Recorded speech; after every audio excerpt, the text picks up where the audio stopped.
ಕಮಲಾಕ್ಷ ಕಾಮತ್ರವರೇ, ವೇದಿಕೆಯಲ್ಲಿರುವಂತಹ ವರದರಾಜ್ ಪ್ರಭುರವರೇ, ಗೌಸ್ರವರೇ, ಸದಾಶಿವ ಕಾಮತ್ರೆ, ರಾಮಕೃಷ್ಣ ಕಾಮತ್ರೆ, ನೇಮಿರಾಜ್ ಶೆಟ್ಟಿ ಹಾಗೂ ಯೋಗೇಂದ್ರ ನಾಯಕ್ರವರೇ,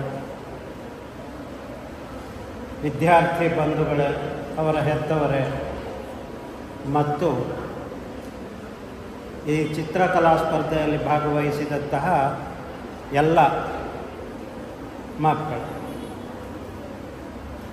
ಮಕ್ಕಳಲ್ಲಿ ಸ್ಫೂರ್ತಿಯನ್ನು ಹುಟ್ಟಿಸಬೇಕು, ಆಸಕ್ತಿಯನ್ನು ಹೆಚ್ಚಿಸಬೇಕು ಅಂತ ಹೇಳುವ ಮಾತು ಬಂದಾಗ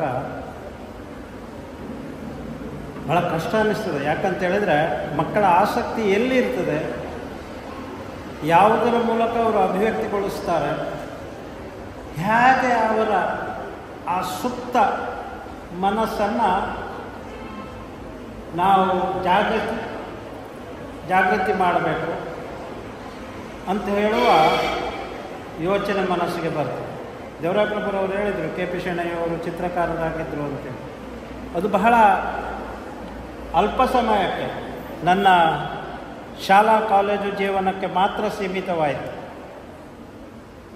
ಚಿತ್ರ ಬಿಡಿಸುವ ಆಸಕ್ತಿ ಇತ್ತು, ಬೆಳೆಸಿದ್ದೇನೆ, ಬಹುಮಾನ ಗಳಿಸಿದ್ದೇನೆ. ಆದರೆ ಮುಂದಕ್ಕೆ ಆ ಹವ್ಯಾಸವನ್ನು ಬೆಳೆಸಿಕೊಂಡು ಮುಂದೆ ಹೋಗುವಂತಹ ಅವಕಾಶದಿಂದ ವಂಚಿತನಾದನು ಅಥವಾ ನಾನೇ ಆ ಅವಕಾಶದಿಂದ ದೂರ ಉಳಿದನು ಅಂಥೇಳಿ ನನಗೆ ಗೊತ್ತಾಗ್ತಾ ಇಲ್ಲ. ಆದರೆ ಚಿತ್ರ ಬಿಡಿಸುವಾಗ ಅದರಲ್ಲಿ ಆ ಮನಸ್ಸಿನಲ್ಲಿ ಹುಟ್ಟುವಂತಹ ಆ ಆನಂದ, ಆ ಚಿತ್ರವನ್ನು ಸರಿಯಾಗಿ ಬಿಡಿಸಬೇಕು, ಎಲ್ಲರೂ ಮೆಚ್ಚುವಂತಾಗಬೇಕು ಅಂತ ಹೇಳುವಂತಹ ಅದಮ್ಯವಾದಂತಹ ಒಂದು ಆಸೆ, ಇದನ್ನೆಲ್ಲ ನೆನೆಸುವಾಗ ನನಗೆ ಅನ್ನಿಸ್ತದೆ, ಆ ಹವ್ಯಾಸ ಇವತ್ತಿಗೂ ನಾನು ಬೆಳೆಸಿಕೊಂಡು ಬರುತ್ತಿದ್ದರೆ ನನ್ನ ವೃದ್ಧಾಪ್ಯದಲ್ಲಿ ನನಗೆ ಸಹಕಾರಿ ಆಗ್ತಿತ್ತು. ನಾನು ಹೇಳೋದುಂಟು, ಮಕ್ಕಳಿಗೆ ಚಿತ್ರ ಬೆಳೆಸುವ ಹುಚ್ಚು ಇದ್ದರೆ ಅದನ್ನು ಪೋಷಿಸಿ, ಅವರನ್ನು ಗದರಿಸಿ, ನೋಡು ಇದರಿಂದ ಏನೂ ಆಗೋದಿಲ್ಲ, ಏನು ಸಂಪಾದನೆ ಆಗೋದಿಲ್ಲ, ನೀನು ಇದನ್ನು ಮಾಡೋದು ಬೇಡ, ಪಾಠ ಓದು, ಹೋಮ್ವರ್ಕ್ ಮಾಡು, ಶಾಲೆಯಲ್ಲಿ ಅಂಕ ಗಳಿಸು, ಕಲಿಯೋದರಲ್ಲಿ ರ್ಯಾಂಕ್ ಗಳಿಸು.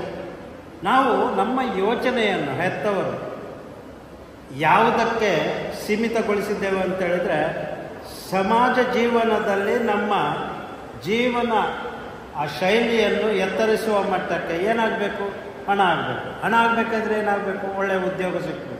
ಒಳ್ಳೆಯ ಉದ್ಯೋಗ ಸಿಗಬೇಕಾದ್ರೆ ಒಳ್ಳೆಯ ಪದವಿ ಗಳಿಸ್ಬೇಕು. ಪದವಿ ಗಳಿಸಿದರೆ ಸಾಕಲಿಲ್ಲ, ರ್ಯಾಂಕ್ ಗಳಿಸಬೇಕು. ಹಾಗಿದ್ದರೆ ಮಾತ್ರ ಗೂಗಲ್ನಲ್ಲಿ, TCSನಲ್ಲಿ, ಇಂತಹ ದೊಡ್ಡ ದೊಡ್ಡ ಕಂಪನಿಗಳಲ್ಲಿ ವರ್ಷಕ್ಕೆ 10 ಲಕ್ಷ 12 ಲಕ್ಷ ಸಂಬಳದಲ್ಲಿ ಕೆಲಸ ಸಿಗ್ತದೆ. ಆಗ ನಮ್ಮ ಜೀವನ ಸಂತೋಷದಾಯಕವಾಗ್ತದೆ. ಇದು ಮಾತ್ರ ನಮ್ಮ ಹೆತ್ತವರು ಒಂದು ಸೀಮಿತವಾದ ಪರಿಧಿಯಲ್ಲಿ ಯೋಚಿಸುವಂತಹ ಶೈಲಿ. ಮಕ್ಕಳಿಗೆ ನೋಡಿ, ನೀವು ಚಿಕ್ಕಂದಿನಲ್ಲಿರುವಾಗ ಅವರಿಗೆ ಏನಾದರೂ ಬಣ್ಣ ಕೊಡಿ, ಒಂದು ಕಾಗದ ಕೊಡಿ. ಮಕ್ಕಳಿಗೆ ಕಾಗದವೂ ಬೇಕಾಗಿಲ್ಲ, ಖಾಲಿ ನೆಲ ಇದ್ದರೆ ಅದು ನಡೀತದೆ, ಮನೆಯ ಗೋಡೆ ಇದ್ದರೆ ಅದು ಸಾಕಾಗ್ತದೆ. ಆ ಗೋಡೆಯಲ್ಲಿ ಗೆರೆ ಎಳಿತಾರೆ, ಬಣ್ಣದ ಅನೇಕ ವೃತ್ತಗಳನ್ನು, ಇತರ ಆಕೃತಿಗಳನ್ನು ಬಿಡಿಸ್ತಾರೆ. ಏನು ಅಂತ ಹೇಳುವುದು ಅವರಿಗೆ ಅದು ಅಗತ್ಯ ಇಲ್ಲ. ಅದು ಅವರ ಮನಸ್ಸಿನಲ್ಲಿ ಏನು ಕಾಣ್ತದೋ ಅದರಂತೆ ಅದನ್ನು ಅವರು ಆ ಗೆರೆಗಳ ಮೂಲಕ ಅಭಿವ್ಯಕ್ತಿಗೊಳಿಸಲಿಕ್ಕೆ ಪ್ರಯತ್ನ ಮಾಡ್ತಾರೆ. ಮಕ್ಕಳು ಗೋಡೆಯ ಮೇಲೆ ಗೆರೆ ಎಳೆದ ಕೂಡಲೇ ಹೆತ್ತವರಿಗೆ ಸಿಟ್ಟು. ಅಷ್ಟು ಖರ್ಚು ಮಾಡಿ ನಾವು ಗೋಡೆಗೆ ಬಣ್ಣ ಹಚ್ಚಿಸಿದ್ದೇವೆ, ಹಾಳು ಮಾಡಿದೆಯಲ್ವ ಅಂಥೇಳಿ ಬೈಯೋದು ಮಕ್ಕಳಿಗೆ. ಮಾಡಬೇಡಿ. ನನ್ನ ಮಿತ್ರರು ಒಬ್ಬರಿದ್ದರು, ಅವರ ಮನೆಗೆ ಹೋಗಿ ನೋಡಿದರೆ ಅವರ ಮನೆಯಲ್ಲಿ ಒಂದು ಗೋಡೆ ಪೂರ್ತಿಯಾಗಿ ಬೇರೆ ಬೇರೆ ಬಣ್ಣಗಳಿಂದ. ಹಾಗೆ ನಾನು ಕೇಳಿದ್ದು, ಏನಿದು ಅಂತೇಳಿ. ಇದು ನನ್ನ ಮಕ್ಕಳ ಚಿತ್ರಕಲೆಯ ಅಭ್ಯಾಸದ ಒಂದು ಗೋಡೆ ಇದು, ಅದನ್ನು ಹಾಗೆ ಬಿಟ್ಟಿದ್ದೇನೆ. ಅದು ಅವರಿಗೆ ವರ್ಷಕ್ಕೊಮ್ಮೆ ಅದಕ್ಕೆ ಬಣ್ಣ ಎಳೆಯುವಂಥದ್ದು, ಅದನ್ನು ಮತ್ತೆ ಮಕ್ಕಳಿಗೆ ಅದನ್ನು ತಯಾರು ಮಾಡಿಡುವಂಥದ್ದು. ಇದು ನನ್ನ ಮಕ್ಕಳಿಗೆ ಚಿತ್ರಕಲೆಯಲ್ಲಿ ಆಸಕ್ತಿ ಹುಟ್ಟಿಸಲಿಕ್ಕೆ ನಾನು ಮಾಡುವಂತಹ ಒಂದು ಪ್ರಯತ್ನ ಇದು ಅಂಥೇಳಿ. ನೋಡಿ ಎಷ್ಟು ಒಳ್ಳೆಯ ಒಂದು ಮನಸ್ಸಿನ ಆ ತರ್ಕ ಆ ಹೆತ್ತವರದ್ದು ಅಂತ ಹೇಳೋದನ್ನು ನೋಡುವಾಗ ನಮಗೆ ಅನ್ನಿಸ್ತದೆ, ನಾವು ಹಾಗೆ ಯಾಕೆ ಮಾಡಬಾರದಿತ್ತು ಮನೆಯಲ್ಲಿ ಅಂತೇಳಿ. ಸಣ್ಣದಿರುವಾಗ ಮಕ್ಕಳಿಗೆ ಮಾತು ಬರದಾಗ, ತಮ್ಮ ಮನಸ್ಸಿನ ಭಾವನೆಗಳನ್ನು ಮಾತಿನಲ್ಲಿ ಅಭಿವ್ಯಕ್ತಿಗೊಳಿಸುವ ಸಾಮರ್ಥ್ಯ ಇಲ್ಲದಾಗ ಮಕ್ಕಳು ಬಣ್ಣದಲ್ಲಿ ಅದನ್ನು ಅಭಿವ್ಯಕ್ತಿಗೊಳಿಸಲಿಕ್ಕೆ ಪ್ರಯತ್ನ ಮಾಡ್ತಾರೆ. ಮಕ್ಕಳು ಚಿಕ್ಕಂದಿನಲ್ಲಿರುವಾಗ ಅವರು ಕನಸು ಕಾಣ್ತಾರೆ. ಒಂದು ಪ್ರಕೃತಿಯನ್ನು ನೋಡಿದಾಗ ಅದರಲ್ಲಿರುವ ಬಣ್ಣದ ಹೂಗಳು, ಹಾರಾಡುವ ಚಿಟ್ಟೆಗಳು, ಇದನ್ನೆಲ್ಲ ನೋಡಿ ಆನಂದಿಸ್ತಾರೆ ಮಕ್ಕಳು ಅದನ್ನು ಬಣ್ಣದ ಮೂಲಕ ಕಾಗದದಲ್ಲಿ ಅದನ್ನು ಮೂಡಿಸಲಿಕ್ಕೆ ಪ್ರಯತ್ನ ಮಾಡ್ತಾರೆ. ಅಂತಹ ಪ್ರಯತ್ನವನ್ನು ನಾವು ಮಕ್ಕಳಿಗೆ ಪ್ರೋತ್ಸಾಹ ಕೊಟ್ಟು ಬೆಳೆಸಬೇಕಾಗುತ್ತೆ. ಮಕ್ಕಳಿಗೆ ನೀವು ಬಣ್ಣ ಕೊಡಿ, ಬಣ್ಣ ಕೊಟ್ಟ ಕೂಡಲೇ ಅದು ಬಣ್ಣ ಏನು ಅಂತ ಇಲ್ಲ. ಒಂದಷ್ಟು ಕೆಂಪು ಬಣ್ಣವನ್ನು ಹಾಗೆ ಕಾಗದದ ಮೇಲೆ ಹಾಕಿದರು, ಆಮೇಲೆ ನೀಲಿ ಬಣ್ಣ ಹಾಕಿದರು, ಹಳದಿ ಬಣ್ಣ ಹಾಕಿದರು. ಕೇಳಿದರೆ ಅವರಲ್ಲಿ ಅದಕ್ಕೆ ಉತ್ತರ ಇದೆ. ಆ ಕೆಂಪು ಬಣ್ಣ ಹಾಕಿದ ಕೂಡಲೇ ಅದನ್ನು ಎಂಥದ್ದು ಕೆಂಪು ಬಣ್ಣ ಅಂತೇಳಿ, ಅದು ದಾಸವಾಳದ ಹೂವು ಅಂತೇಳಿ. ಅದಕ್ಕೆ ಆಕಾರ ಇಲ್ಲ, ದಾಸವಾಳ ಇಲ್ಲ, ಆಕಾರ ಇಲ್ಲ. ಆದರೆ ಮನೆಯ ತೋಟದಲ್ಲಿ ನೋಡಿದಂಥ ಹೂವನ್ನು ಆ ಕಾಗದದಲ್ಲಿ ಮೂಡಿಸುವಂತಹ ಒಂದು ಪ್ರಯತ್ನ ಆ ಮಗುವಿನದು. ನಾನು ನನ್ನ ಮೊಮ್ಮಕ್ಕಳೊಂದಿಗೆ ಇರುವಾಗ, ನನ್ನ ಹುಟ್ಟುಹಬ್ಬದ ದಿವಸ ನನ್ನ 2ನೇ ಮೊಮ್ಮಗಳು, ಅವಳಿಗೇನು 5-6 ವರ್ಷ, ಅವಳು ಒಂದು ಕಾಗದದಲ್ಲಿ ನನಗೆ ಅವಳೇ ಮಾಡಿದಂತಹ ಒಂದು ಗ್ರೀಟಿಂಗ್ ಕಾರ್ಡನ್ನು ಕೊಟ್ಟಳು.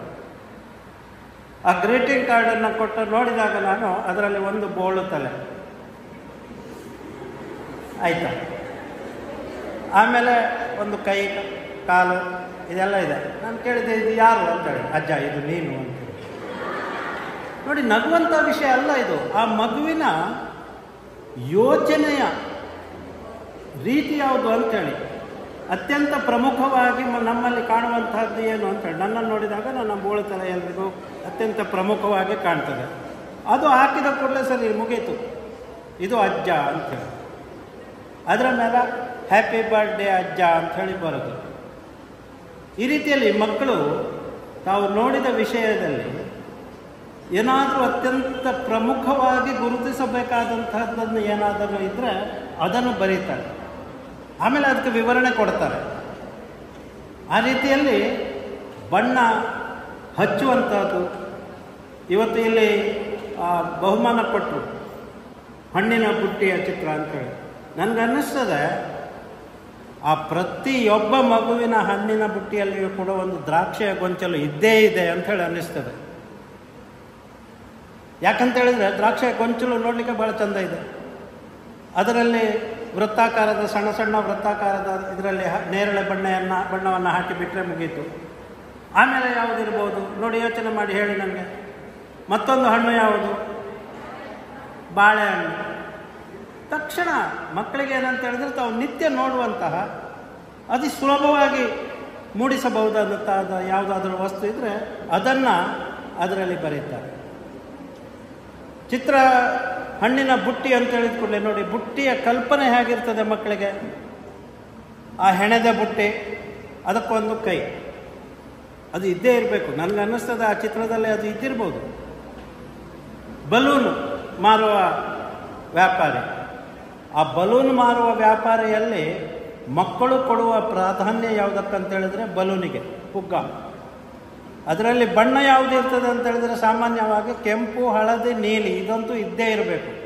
ಉಳಿದ ಬಣ್ಣಗಳು ಇದ್ರೂ ಆಗ್ಬೋದು, ಇಲ್ಲದಿದ್ರೂ ಆಗ್ಬೋದು. ಆ ರೀತಿಯಲ್ಲಿ ಮಕ್ಕಳು ತಮಗೆ ತಕ್ಷಣ ಮನಸ್ಸಿಗೆ ಹೊಳೆಯುವಂತಹ ವಿಷಯ ಏನಿದೆ ಅದನ್ನು ಮೊದಲಿಗೆ ಬಿಡಿಸುವಂತಹ ಪ್ರಯತ್ನವನ್ನು ಮಾಡ್ತಾರೆ. ಆ ರೀತಿಯಲ್ಲಿ ಮಕ್ಕಳ ಮನಸ್ಸಿನಲ್ಲಿ ಆ ಮೂಡುವ ಭಾವನೆಗಳು ಕಾಗದದಲ್ಲಿ ಅದು ಮೂಡಬೇಕಾದ್ರೆ ಮಕ್ಕಳಿಗೆ ಅದನ್ನು ಚೆನ್ನಾಗಿ ಸರಿಯಾಗಿ ಅದಕ್ಕೆ ಬೇಕಾದಂತಹ ಒಂದು ರೂಪವನ್ನು ಕೊಡಲಿಕ್ಕೆ ಸ್ವಲ್ಪ ಮಾರ್ಗದರ್ಶನ ಬೇಕಾಗ್ತದೆ. ಆ ರೀತಿಯಲ್ಲಿ ಮಾರ್ಗದರ್ಶನ ಕೊಡುವವರು ಇದ್ದರೆ ಮಕ್ಕಳು ಮುಂದಕ್ಕೆ ಒಳ್ಳೆಯ ಚಿತ್ರಕಾರರಾಗಿ ಬೆಳೀತಾರೆ. ಶೋಚನೀಯವಾದ ವಿಷಯ ಏನಂತೇಳಿದರೆ, ಇವತ್ತು ಶಾಲೆಗಳಲ್ಲಿ ಚಿತ್ರಕಲೆಯನ್ನು ಕಲಿಸುವಂಥದ್ದು ಇಲ್ಲ. ಮಕ್ಕಳೇ ಅವರಷ್ಟಕ್ಕೆ ಎಲ್ಲಿಯಾದರೂ ಚಿತ್ರವನ್ನು ಬಿಡಿಸಬೇಕೇ ಹೊರತು ಸರಿಯಾಗಿ ಚಿತ್ರಕಲೆಯನ್ನು ಕಲಿಸುವಂತಹ ಅಧ್ಯಾಪಕರು ಇವತ್ತು ಪ್ರಾಥಮಿಕ ಶಾಲೆಗಳಲ್ಲಿ, ಸರಕಾರಿ ಶಾಲೆಗಳಲ್ಲಿ, ಸರಕಾರಿ ಅಲ್ಲ ಖಾಸಗಿ ಶಾಲೆಗಳಲ್ಲಿಯೂ ಇಲ್ಲ ಹೆಚ್ಚಿನ ಕಡೆಗಳಲ್ಲಿ, ಬದಲಿಗೆ ಮಕ್ಕಳಿಗೆ ಏನಂತ ಹೇಳಿದರೆ ಓದು ಹೋಮ್ವರ್ಕು, ಟೀಚಿಂಗು, ಟ್ಯೂಷನ್ನು, ಕೋಚಿಂಗು ಇದರಲ್ಲೇ ಕಾಲ ಕಳೀತಾರೆ. ಮಕ್ಕಳ ಪ್ರತಿಭೆ ಏನಿದೆ, ಅವರ ಮನಸ್ಸಿನಲ್ಲಿ ಯಾವ ರೀತಿಯ ಕನಸು ಕಾಣುವ ಶಕ್ತಿ ಇದೆ, ಅದನ್ನು ಅಭಿವ್ಯಕ್ತಿಗೊಳಿಸುವುದು ಯಾವ ರೀತಿಯಲ್ಲಿ ಅಂತ ಹೇಳುವುದಕ್ಕೆ ನಾವು ಪ್ರೇರೇಪಣೆಯನ್ನು ನೀಡುವಂತಹ ಕೆಲಸವನ್ನು ಮಾಡುವಂತಹದ್ದು ಬಹಳ ಅಗತ್ಯ. ಅದನ್ನು ಮಾಡದೇ ಇದ್ದರೆ ಮಕ್ಕಳ ಮನಸ್ಸು ಬೆಳೆಯುವುದಿಲ್ಲ. ಇವತ್ತು ತುಂಬ ಮಾತು ಬರ್ತಾ ಇದೆ, ಸ್ಕಿಲ್ ಡೆವಲಪ್ಮೆಂಟ್, ಕೌಶಲಾಭಿವೃದ್ಧಿಯ ಯೋಜನೆ ಸರ್ಕಾರ ಮಾಡ್ತಾ ಇದೆ, ಶಾಲೆಗಳಲ್ಲಿ ಮಾಡಬೇಕು ಹೇಳ್ತಾ ಇದ್ದಾರೆ. ನೋಡಿ, ನಮ್ಮ ಭಾವನೆಗಳನ್ನು ಅಭಿವ್ಯಕ್ತಿಗೊಳಿಸುವಂಥದ್ದು 3 ರೀತಿಯಲ್ಲಿ ಮಾಡ್ಬೋದು. ಒಂದು ಚಿತ್ರದ ಮೂಲಕ, ಮತ್ತೊಂದು ನಟನೆಯ ಮೂಲಕ, ಮತ್ತೊಂದು ಮಾತಿನ ಮತ್ತು ಬರಹದ ಮೂಲಕ. ಇದರಲ್ಲಿ ಮಾತು ಮತ್ತು ಬರಹದ ಮೂಲಕ ಮೂಡಿಸುವಂಥದ್ದನ್ನು ಅಭಿವ್ಯಕ್ತಿಗೊಳಿಸುವುದನ್ನು ನಾವು ಕಲಿತೇವೆ. ಆದರೆ ನಟನೆ ಅಂತ ಹೇಳಿದ್ರೆ ನೃತ್ಯ ಇತ್ಯಾದಿ ಕಲೆಗಳು, ರಂಗಕಲೆಗಳು, ಅದೇ ರೀತಿಯಲ್ಲಿ ಚಿತ್ರಕಲೆಯನ್ನು ಈ ವ್ಯಂಗ್ಯ ಚಿತ್ರವನ್ನು ಮಾಡುವವರು ಅನೇಕ ಆರ್ಟಿಸ್ಟ್ಗಳಿದ್ದಾರೆ, ಚಿತ್ರಕಾರರಿದ್ದಾರೆ. ಅದು ಒಂದು ವಿಶೇಷವಾದಂತಹ ಕಲೆ. ಅದನ್ನು ಕಲಿಸುವಂಥವರು ನಮ್ಮಲ್ಲಿ ಇವತ್ತು ಶೋಚನೀಯವಾದಂತಹ ವಿಷಯ ಇದೆ. ಶಾಲೆಗಳಲ್ಲಿ ಮಕ್ಕಳ ಮನಸ್ಸು ಅರಳುವುದಕ್ಕೆ ಏನೆಲ್ಲ ಬೇಕೋ ಅದನ್ನು ನಾವು ಇವತ್ತು ಕೊಡ್ತಾ ಇಲ್ಲ. ಅಂತಹ ಶಿಕ್ಷಣ ಎಲ್ಲ ರೀತಿಯಲ್ಲಿಯೂ ಕೂಡ ಎಲ್ಲವನ್ನೂ ಒಳಗೊಂಡಂತಹ ಒಂದು ಶಿಕ್ಷಣ ವ್ಯವಸ್ಥೆ ಶಾಲೆಗಳಲ್ಲಿ ಇರಬೇಕು. ಆಟದಲ್ಲಿ ಆಸಕ್ತಿ ಇರುವವರಿಗೆ ಆಡುವುದಕ್ಕೆ, ಚಿತ್ರಕಲೆಯಲ್ಲಿ ಆಸಕ್ತಿ ಇರುವವರಿಗೆ ಚಿತ್ರವನ್ನು ಬಿಡಿಸುವುದಕ್ಕೆ, ನಟನೆಯಲ್ಲಿ ಇರುವವರಿಗೆ ನಟನೆಯನ್ನು ಕಲಿಸುವುದಕ್ಕೆ, ನೃತ್ಯವನ್ನು ಕಲಿಯುವ ಆಸಕ್ತಿ ಇರುವವರಿಗೆ ನೃತ್ಯ ಕಲಿಸುವುದಕ್ಕೆ, ಆ ರೀತಿಯಲ್ಲಿ ಎಲ್ಲ ರೀತಿಯ ಕೌಶಲಗಳನ್ನು ಮಕ್ಕಳಿಗೆ ಕಲಿಸುವಂಥ ಪ್ರಯತ್ನವನ್ನು ಮಾಡಿದರೆ ಅದರಲ್ಲಿ ತನಗೆ ಎಷ್ಟು ಆಸಕ್ತಿ ಇದೆ, ಯಾವುದರಲ್ಲಿ ಹೆಚ್ಚು ಆಸಕ್ತಿ ಇದೆ ಅದನ್ನು ತನ್ನ ಜೀವನದಲ್ಲಿ ಅಳವಡಿಸಿಕೊಂಡು ಅದರಲ್ಲಿಯೇ ತನ್ನ ಸಾಮರ್ಥ್ಯವನ್ನು ಬೆಳೆಸಿಕೊಂಡು ಜೀವನದಲ್ಲಿ ಒಳ್ಳೆಯ ಸ್ಥಾನವನ್ನು ಗಳಿಸಲಿಕ್ಕೆ ಸಾಧ್ಯ ಆಗ್ತದೆ. ಇವತ್ತು ಚಿತ್ರಕಲೆಯ ಬಗ್ಗೆ ಪ್ರೋತ್ಸಾಹ ಕೊಡುವ ರೀತಿಯಲ್ಲಿ ಇಲ್ಲಿ ದೇವರಾಯ ಪ್ರಭುರವರು ಕಮಲಾಕ್ಷ ಕಾಮತ್ರ ಪ್ರಾಯೋಜಕತ್ವದಲ್ಲಿ ಅತ್ಯಂತ ಸ್ತುತ್ಯಾರ್ಹವಾದಂತಹ ಕೆಲಸವನ್ನು ಮಾಡ್ತಾ ಇದ್ದಾರೆ. ಮಕ್ಕಳಿಗೆ ಚಿತ್ರಕಲೆಯನ್ನು ತಾವು ಯಾವ ರೀತಿಯಲ್ಲಿ ಬೆಳೆಸಬೇಕು ಅಂತ ಹೇಳೋದಕ್ಕೆ ಒಂದು ರೀತಿಯ ಪ್ರೋತ್ಸಾಹ, ಪ್ರೇರೇಪಣೆಯನ್ನು ನೀಡುವಂತಹ ಕೆಲಸ ಇಲ್ಲಿ ಆಗ್ತಾ ಇದೆ. ನನಗೆ ಗೊತ್ತು, ಶಾಲೆಯಲ್ಲಿ ನಾನಿರುವಾಗ ಮನೆಯಲ್ಲಿ ಆಗ ಈ ಬಣ್ಣದ ಪೆನ್ಸಿಲು, ಕ್ರಯಾನು ಭಾಳ ಅಗ್ಗದಲ್ಲಿ ಸಿಕ್ಕುವಂಥದ್ದು. ಅದು ಬಿಟ್ಟರೆ ನನಗೆ ವಾಟರ್ ಕಲರ್ನಲ್ಲಿ ಪೇಂಟಿಂಗ್ ಮಾಡುವ ಆಸಕ್ತಿ ಇತ್ತು. ಆದರೆ ಆಗ ಬರುತ್ತಿರುವಂತಹ ಆ ಜಲವರ್ಣ ಯಾವುದು ಅಂತ ಹೇಳಿದರೆ ಆವಾಗ ಜಪಾನಿಂದ ಬರುವಂತಹದ್ದು ಒಂದು ಗಿಟಾರ್ ಅಂತ ಹೇಳುವ ಒಂದು ಜಲವರ್ಣದ ಟ್ಯೂಬ್ಗಳು ಬರ್ತಿತ್ತು. ಅದನ್ನು ಕೊಂಡುಕೊಳ್ಳಲಿಕ್ಕೆ ದುಡ್ಡಿಲ್ಲ. ಆವಾಗ 10 ರೂಪಾಯಿ. ಅದು ಯಾವಾಗ 1958-59ರಲ್ಲಿ. ಕಡೆಗೆ ಏನಾಯಿತು ಅಂತ ಹೇಳಿದರೆ ನನಗೆ ಬಹುಮಾನ ಒಂದು ಚಿತ್ರಕಲಾ ಸ್ಪರ್ಧೆಯಲ್ಲಿ ಆ ವಾಟರ್ ಕಲರ್ ಬಾಕ್ಸ್ ಸಿಕ್ಕಿದಾಗ ಆವಾಗ ನಾನು ಆ ಕಲರನ್ನು ಉಪಯೋಗಿಸಿ ಜಲವರ್ಣದಲ್ಲಿ ಚಿತ್ರವನ್ನು ಬಿಡಿಸಲಿಕ್ಕೆ ಶುರು ಮಾಡಿದ್ದು. ಯಾರೋ ಚಿತ್ರಕಲೆಯ ಶಿಕ್ಷಕರು ಯಾರೂ ಇಲ್ಲ, ನಮ್ಮಂದಕ್ಕೆ ನಾವು ಕಲಿತಂಥದ್ದು. ಆ ರೀತಿಯಲ್ಲಿ ಸ್ವಯಂ ನಮ್ಮಿಂದ ಏನು ಮಾಡಲಿಕ್ಕೆ ಆಗ್ತದೆ ಅಂತ ಹೇಳೋದನ್ನು ನಾವೇ ಚಿತ್ರ ಬಿಡಿಸಿ ತಿಳ್ಕೊಳ್ಳುವಂತಹ ಕೆಲಸವನ್ನು ಮಾಡಿ, ಆಮೇಲೆ ವಿದ್ಯಾಭ್ಯಾಸದ ಆ ಗೊಂದಲದಲ್ಲಿ ಮತ್ತೆ ಇಂಜಿನಿಯರಿಂಗ್ ಕಲಿಯಲಿಕ್ಕೆ ಹೋಗುವಾಗ ಅಲ್ಲಿಯೂ ಕೂಡ ಇಂಜಿನಿಯರಿಂಗ್ ಕಾಲೇಜಿನಲ್ಲಿ ನಾನು ಚಿತ್ರಕಲೆಯನ್ನು ಬಿಡಿಸಿ ನಾನು ಬಹುಮಾನವನ್ನು ಪಡೆದಿದ್ದೇನೆ ಯೂನಿವರ್ಸಿಟಿ ಮಟ್ಟದಲ್ಲಿ. ಆದರೆ ನಂತರ ಅಲ್ಲಿಗೆ ನಿಂತಿತು. ಕಾರ್ಕಳಕ್ಕೆ ಬಂದ ಮೇಲೆ ಲೈಬ್ರರಿಯಲ್ಲಿ ಇಲ್ಲಿ ಸಾರ್ವಜನಿಕ ಗ್ರಂಥ ಕೇಂದ್ರ ಇದೆ, ಸಾರ್ವಜನಿಕ ಗ್ರಂಥಾಲಯ. ಅಲ್ಲಿ ಗೋವಿಂದರಾವ್ ಅಂತ ಹೇಳೋರು ಇದ್ದರು. ಅವರು ಅಲ್ಲಿ ಮಕ್ಕಳಿಗೆ ಪ್ರೋತ್ಸಾಹ ಕೊಡುವುದರಲ್ಲಿ ಬಹಳ ಆಸಕ್ತಿ ವಹಿಸ್ತಿದ್ರು. ಅವರು ಅಲ್ಲಿ ಒಂದು ತರಂಗಿಣಿ ಅಂತ ಹೇಳೋ ಒಂದು ಹಸ್ತಪತ್ರಿಕೆಯನ್ನು ಹೊರತರ್ತಿದ್ರು. ಅದರಲ್ಲಿ ಅದರ ಮುಖಪಟವನ್ನು ಬಿಡಿಸುವ ಕೆಲಸವನ್ನು ನನಗೆ ಕೊಡ್ತಿದ್ರು. ಆ ರೀತಿಯಲ್ಲಿ ಆ ನಂತರ ನಾನು ಇಂಜಿನಿಯರಿಂಗ್ ಮುಗಿಸಿ ಕಾರ್ಕಳಕ್ಕೆ ಬಂದ ಮೇಲೆ ಸ್ವಲ್ಪ ಕಾಲ ಚಿತ್ರಕಲೆಯಲ್ಲಿ ನನ್ನನ್ನು ತೊಡಗಿಸಿಕೊಂಡಿದ್ದೆ. ಆ ನಂತರ ಅದನ್ನು ನಿಲ್ಲಿಸಿದೆ. ಆದರೂ ಕೂಡ ನನಗೆ ಅನ್ನಿಸ್ತದೆ, ಮಕ್ಕಳಿಗೆ ಚಿತ್ರಕಲೆಯಲ್ಲಿ ಆಸಕ್ತಿ ಇದ್ದರೆ ಆ ಆಸಕ್ತಿಯನ್ನು ಪೋಷಿಸಿ ಮಕ್ಕಳನ್ನು ಅದರಲ್ಲಿ ಪರಿಣತರನ್ನಾಗಿ ಮಾಡುವಂಥ ಕೆಲಸವನ್ನು ಮಾಡಿ, ಹಾಗೆ ಮಾಡಿದರೆ ಮಕ್ಕಳು ಮುಂದಕ್ಕೆ ಆರ್ಟಿಸ್ಟ್ಗಳು ಅಂತೇಳಿದರೆ ಇವತ್ತು ಲಕ್ಷಾಂತರ ಕೋಟ್ಯಾಂತರ ರೂಪಾಯಿ ಸಂಪಾದನೆ ಮಾಡುವಂತಹ ಶಕ್ತಿ ಉಳ್ಳವರು.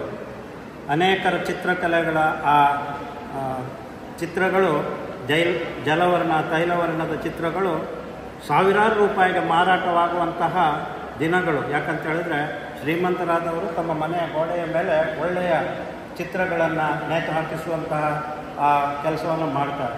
ಆ ರೀತಿಯಲ್ಲಿ ಮಕ್ಕಳಿಗೆ ಅದರಲ್ಲಿಯೂ ಕೂಡ ಸಂಪಾದನೆ ಮಾಡುವಂತಹ ಒಂದು ಸಾಧ್ಯತೆ ಇದೆ ಅಂತ ಹೇಳೋದನ್ನು ತಿಳ್ಕೊಂಡು ಆ ರೀತಿಯಲ್ಲಿ ಮಕ್ಕಳನ್ನು ಪ್ರೋತ್ಸಾಹಿಸೋ ಕೆಲಸವನ್ನು ಮಾಡಿ, ದೇವರಾಯ ಪ್ರಭುರವರು ಮಾಡಿದಂತಹ ಈ ಸ್ಪರ್ಧೆ ಮಕ್ಕಳಿಗೆ ಹೆಚ್ಚಿನ ಸ್ಫೂರ್ತಿಯನ್ನು ಒದಗಿಸಲಿ, ಮಕ್ಕಳು ಇನ್ನೂ ಹೆಚ್ಚಾಗಿ ಚಿತ್ರಕಲೆಯನ್ನು ಕಲಿಯುವುದರಲ್ಲಿ ಆಸಕ್ತಿಯನ್ನು ತೋರಿಸಲಿ ಅಂತೇಳಿ ಹಾರೈಸಿ ನನ್ನ ಮಾತನ್ನು ಮುಗಿಸ್ತೇನೆ.